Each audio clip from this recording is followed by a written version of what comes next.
Today is Monday. I thought about this over the weekend. Which 10 records do I pull more often than others when we consider the collections that we all have? What are the 10 records that are comfort food for you? And I've talked about this recently in a couple live streams. I had some busy periods for work this spring moving into summer. And I would just love getting back from a road trip and kind of decompressing. And what I found myself pulling would be comfort food records. Some of my favorite records that give me peace of mind, connect me to days gone by, and just basically take me out of the moment and bring me into the music. I want to jump on this thread. It's going to be called the 10 records that I pull or listen to the most. Rush is definitely one of my favorite bands. And rather than reaching for, an all-time classic like 2112 or maybe even Fly By Night, what I find myself pulling when I want to listen to Rush is their 82 album Signals. Now, this is kind of a downbeat record. There were songs on this album about a digital man, an analog kid, alienated youth growing up in subdivisions.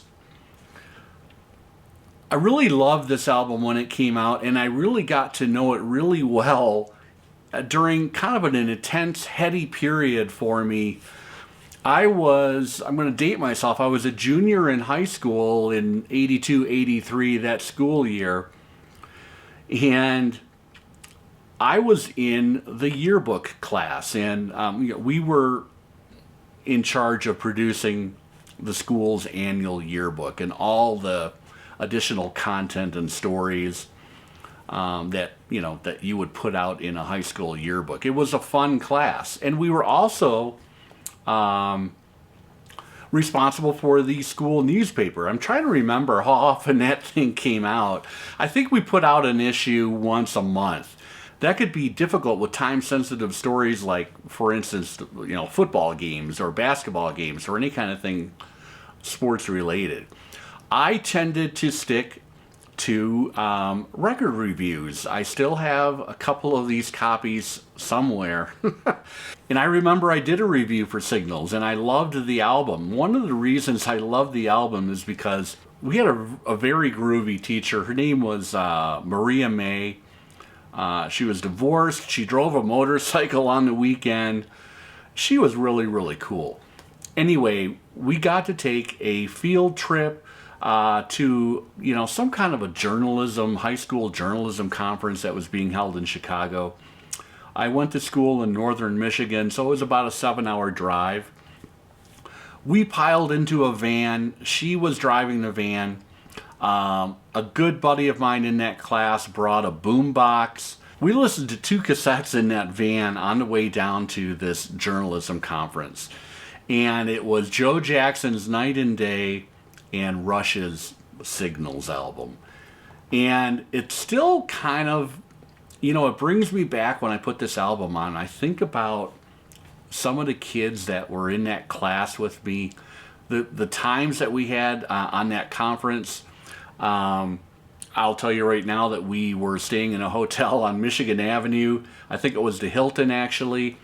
And one evening we all went out as a group to the Benihana, which was just off of Michigan Avenue. I'm not sure if it's still there in Chicago. And these memories are just really cool. And when I put this album on, it brings me back. And I love this Rush album. It's a little bit kind of downbeat. And like I said earlier, Neil Peart was how are you going to follow up Moving Pictures? So I think some people think this is not in the top 5.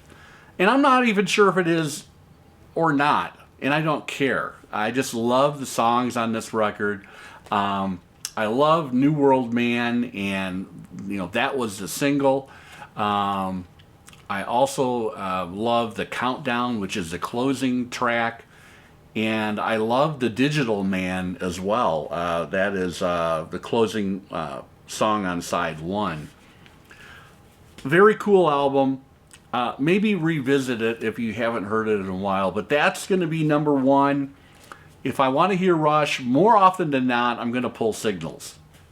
In 1989, I was living in Chicago and I was finishing up college at Northwestern.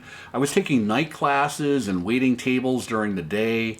Had to go up to the Evanston campus, so I took the L a lot to go up there.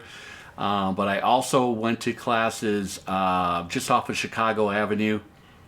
And I remembered, it was a really cool time in my life. I was just open to anything and listening to all different kinds of music. I had a really nice 5-disc CD player, and I had the Bose Acoustimax, the little satellite cube speakers. I had that system with the subwoofer. And I was living in a 2-bedroom apartment on Dearborn on the Gold Coast in Chicago, working in a 5-star restaurant, taking classes. Man, I'd love to like take a train back in time and go back, because I had some great times then. Anyway, I remember I joined the Columbia Record Club again. I had done this in high school, I think. And I selected a bunch of new releases at some point in 1989, and one of those was Lou Reed's New York. This was a reinvigorated Lou Reed. It was incredible, the power in these songs, and I just remember the sound quality on this thing. Even on CD, it was recorded so well. I've got an original copy of this record, by the way, and it sounds great on the Sire label. Dirty Boulevard, Busload of Faith, also The Last Great American Whale, Sick of You, and Hold On are other standout tracks. This is a great album. What I have been doing recently is finding live performances of this of the songs on this album around the time when it came out. I think Lou Reed did a set at Farm Aid in 90 or 91, and he played 2 or 3 songs off of New York. And I know there's been a reissue. I think it got good reviews, but I'm happy with the OG copy I have. Lou Reed's New York, that's number 2. If you watch my videos, you know I am a huge Steely Dan fan. Also love Donald Fagen. One thing I don't have is any of Walter Becker's solo albums. 11 tracks of Whack and Circus Money. I think those were the only 2 solo albums that Walter put out. Anyway, lately, over the last 2 or 3 years, if I want to listen to Steely Dan, more often than not, I'm pulling Gaucho from 1980, the follow-up to Asia. Again, this is a situation where, man, how is Steely Dan going to follow up Asia? Just like how was Rush going to follow up Moving Pictures? I just love the sound of this album. Donald Fagen's vocals were incredible on this. The perfectionism, legendary perfectionism, really came to the fore with this album. There are stories out there about, it took 250 takes to get the final fade out on Babylon Sisters as an example, and I'm just quoting that off the top of my head, but it's some astronomical number of takes that they went through. Hiring Mark Knopfler and having him on this album for maybe 2 or 3 minutes, one solo. There are only 7 songs on this record, and from song 1, Babylon Sisters, to song 7, Third World Man, I can't get enough of this thing, and I will be buying the UHQR when it comes out. I want to see what they can do with that. I have a standard master disc, Robert Ludwig mastered copy with RL and dead wax on both sides. I also have a MCA audiophile copy of this, which sounds great as well. But if it's Steely Dan, lately over the last 2 or 3 years, I'm pulling Gaucho. I'm a huge Dylan fan. I have box sets. I have all the studio albums. I have a couple bootlegs. But lately, again, over the last couple years, I'm really reaching for the 1970 album, New Morning. I've got the MoFi copy of this, a 33 1/3 standard MoFi. Look at that cover. That's awesome. A brooding, moody Bob Dylan. And this album finds Bob, you know, kind of coming quickly off of Self-Portrait, a double LP of odds and ends and a few newly recorded things. You know, famously, Rolling Stone magazine at the time said, "What is this shit?" It was very, very much a misunderstood album when it was originally released. There's been some revisionist history with it. They did a bootleg series release centered around it as well. And then with this record, he is with David Bromberg, who helped on a lot of this record as far as guitar work and maybe even some of the arrangements. But it's an incredible, intimate record. It sounds fantastic. It was recorded quite well. Dylan had left New York City and had moved upstate to Woodstock. And I think he had 2 or 3 children at this point in time, happily married at the time with his first wife, Sarah. And a lot of this stuff is just matter of fact, stream of consciousness, typical day musings from Bob Dylan, you know, things about going out and catching fish with his kid. And Dylan plays a lot of piano on this record, and it's very good piano. I mean, he has such a feel for the instrument, and he is not a typical piano player by any means or by any stretch. But you know, some of the standouts on this record, of course, I love the title track. It has kind of an urgent, pressing feel to it. Great sounding lyric from Dylan. And also, If Not For You, one of the better known songs from the record. Went to See the Gypsy, Winterlude, and If Dogs Run Free. I love those songs. They are very much jazz influenced and jazz inflected, if you listen to those songs. Sign on the Window, One More Weekend, The Man in Me is great. This MoFi pressing sounds really nice. It's a great package. I love these studio session photos that are included. He's there with Bob Johnston looking over his shoulder there, longtime producer. And he eventually moved on from Bob Johnston. You know, he went and recorded 4 or 5 new songs with Leon Russell that they threw on the Greatest Hits Volume 2 package, and he had moved on from Bob Johnston at that point. One of my favorite Bob Dylan albums, probably not his best, but the one that I find myself listening to more often than others. In 1985, we got the 3rd record from Marshall Crenshaw, one of my favorite artists, and we saw Marshall branching out a bit. The album was called Downtown. This is a sleeper record in Crenshaw's catalog, in my opinion, and it's the one that I continually go to. I've been listening to this record since it came out. I originally bought it on cassette in '85, eventually upgraded to a CD, and now I've got an original pressing, co-produced by T-Bone Burnett. With this record, Crenshaw, and maybe under the influence of T-Bone, he really kind of expanded beyond that power pop signature sound that he had on the previous album, Field Day, and then on, the self-titled album, his debut album.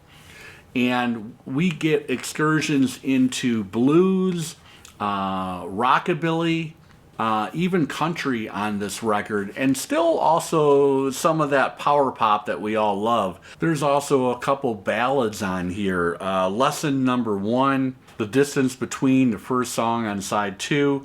Love, the first song on side 1. Little Wild One, number 5. It's definitely kind of a power pop, a rave up type of song.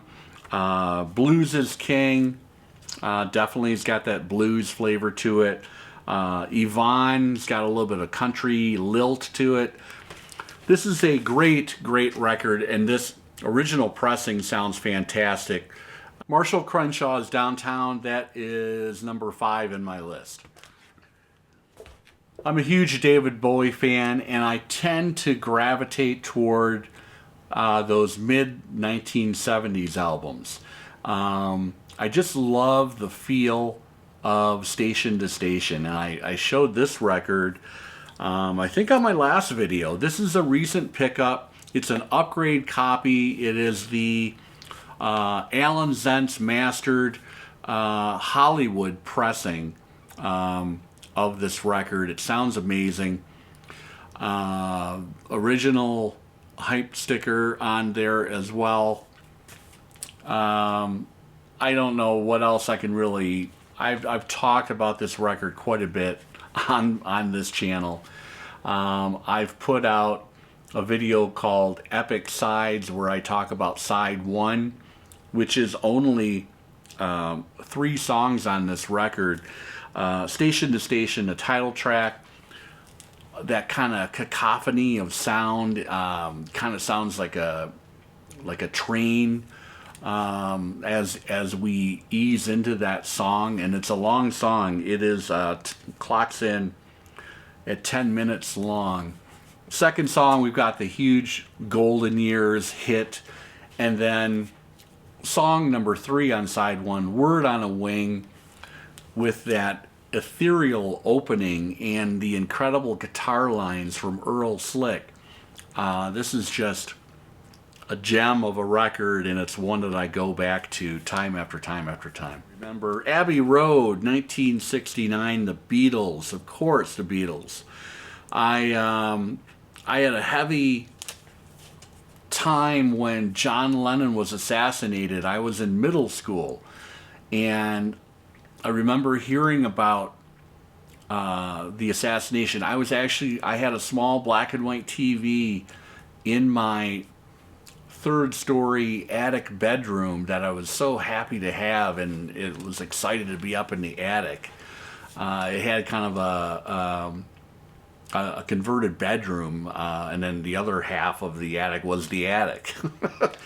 But I remember watching Monday Night Football. I was up, somewhat late, and I remember Howard Cosell coming, breaking into the live broadcast, and talking about the fact that John Lennon had been shot dead, announced dead on arrival at Mount Sinai Hospital. I'm accurate there if my memory is correct. But after that, I went out and bought Double Fantasy. I bought a bunch of records, including Abbey Road, including Sgt. Pepper's. And the one that I come back to most often, though, is Abbey Road.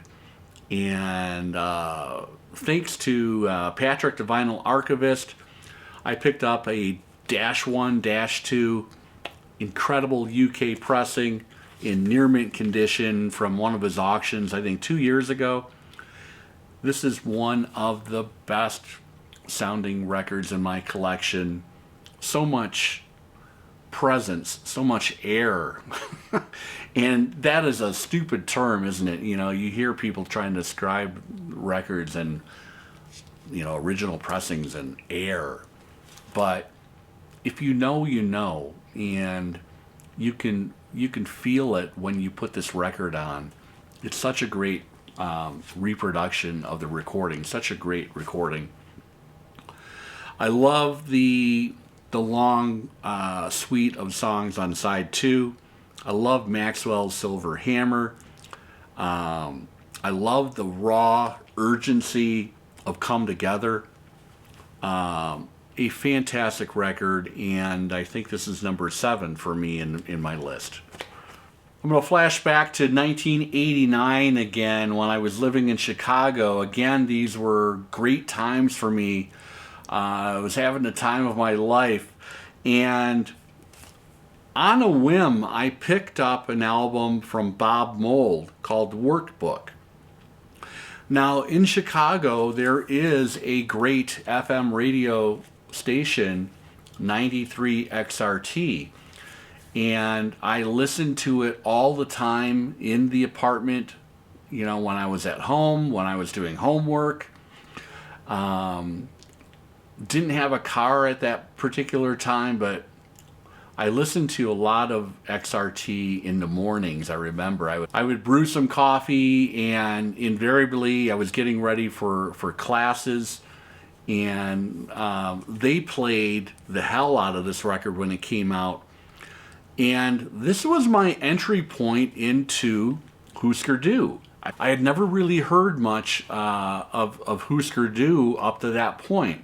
And Husker Du broke up in, 1988. End of 87, January of 88 was the end of Husker Du. And Mould moved up to upstate Minnesota. He either bought a farmhouse or was renting a farmhouse, kind of holed up, worked on songs, and the result was an incredible departure from Husker Du. Workbook is an album that's been near and dear to my heart since 1989. And, from the opening instrumental track called Sunspots to See a Little Light, which was kind of the college radio or alternative radio hit off the record, a very positive, sunshiny splash of jangly guitar. But then we had lots of acoustic elements on this. We had the great Jane Scarpantoni she contributed cello to several tracks on this record. It was a power trio with Bob on guitar, of course, bass guitar, Tony Maimone, and drums, Anton Fear, who just recently passed, I think, last year. Anton Fear from Golden Palominos. He was in the Feelies for a while as well. This is an incredible album, one of my favorites, and if I'm going to listen to Bob Mould and or Husker Du, I'm usually pulling Workbook first. The second full REM record is called Reckoning. It came out in 1984. It included great songs like Second Guessing and Don't Go Back to Rockville. Peter Buck was just at the pinnacle as far as the Rickenbacker, that 12-string chiming sound. Stipe, his lyrics were still kind of muffled and mumbled. But just a great full band record, and I loved Reckoning. I still do. And out of all the REM records that I have, this is the one that I will usually pull first. I will definitely listen to other REM records, but if I'm at a loss and not sure what to play, if I'm going to pull a record from REM, it's usually Reckoning. Of course, it was on IRS. This is a translucent QuiX2 copy. It sounds amazing. Okay, number 10, last but not least, gonna go back to Chicago. I had two different stints in Chicago. I was there from 89 to 92, and then I moved back in the fall of 93 and lived and worked in Chicago all the way up until the spring of 1996. So a couple long stints in Chicago. And, you know, it's funny, I haven't been back to Chicago since 2013. It's been 10 years. Time just, it's just unbelievable how fast time travels these days. This came out in 1991. It's an incredible album. Jay Farrar and Jeff Tweedy, the two main guys in Uncle Tupelo. Of course, Tweedy went on to form Wilco. Farrar went on to form Son Volt. I just saw Jeff Tweedy 2 weeks ago, a solo show in Boulder. He is outstanding as usual. Son Volt are doing a small run of shows this summer. They're going to be here in Fort Collins in September. I'm going to try and make that show as well. I tend to gravitate towards the Tweedy songs on Uncle Tupelo records, but they were such a great, dynamic, creative duo. And the earlier records, there's more of a collaborative spirit there. When we got all the way up to 1994's Anodyne, they were basically recording their own songs and not really communicating well with each other. Let's just put it that way. Looking for a Way Out, great Jay Farrar song. Fall Down Easy. Punch Drunk, I love that song. Gun, one of the best Tweedy rockers you're going to hear. I just can't get enough of this record, and I pull this more than any Wilco record, but this is the one that I will typically pull. And I've got the, when was this released? I've got the 2012 Legacy Recordings copy of this. It sounds great. So if you're looking for a good pressing, definitely recommended. Okay, most of these videos have featured a bonus album, and I'd like to talk about something that I pull very often. Unfortunately, this is something that really needs to be reissued. If you go on Discogs, first of all, the record is Lindsey Buckingham's 1992 solo album, his third solo album, Out of the Cradle. An amazing, incredibly recorded, from track 1 to track, I think there's 16 songs on this record. Absolutely amazing. This is a tour de force. I think he worked with Richard Dashut, who co-produced Rumors. Anything that Lindsey Buckingham is involved in is going to sound fantastic. And he held back lots of songs that didn't go on a Fleetwood Mac record. And, you know, after he left Fleetwood Mac in 1989, after Tango in the Night, he worked on this record for 2 or 3 years. It came out in 92. I'm just looking at my phone right now. I can't find my copy of the CD. And if you go on Discogs, another ridiculous situation. This thing was only pressed at a very limited run here in the US and Europe, I think. Median on this, when you can see any that are available, is like $150 and up.